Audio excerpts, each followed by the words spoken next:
This is a short video on learning outcomes for this topic, which is analgesic, and particularly focusing on morphine and its derivatives. Yeah. Before I go into the 4 learning outcomes in this topic, I would like to go into the key references that I use throughout the whole course. My main reference would be 4 years Principles of Medicine Chemistry, followed by Graham Patrick's. You've seen this in the second year.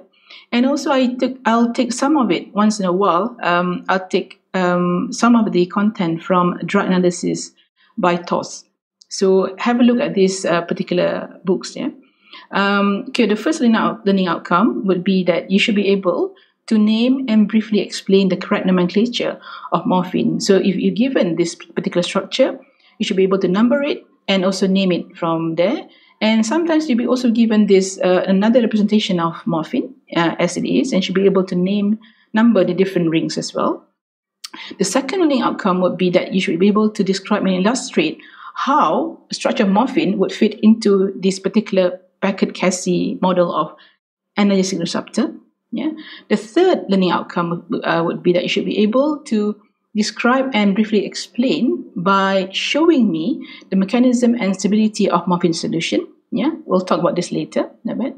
And the fourth, and then one of the most important learning outcomes would be, there are also some sub-learning outcomes under this, is that you should be able to describe, compare and contrast, and discuss the SAR of morphine and its derivative, the agonist and antagonist that arises from morphine, SAR. For example, in this case, there are a lot of peripheral modification leading to agonists and antagonists of morphine derivatives. Yeah? And also you should be able to talk about the different optimization strategies in morphine. So the shape, the stereochemistry is important.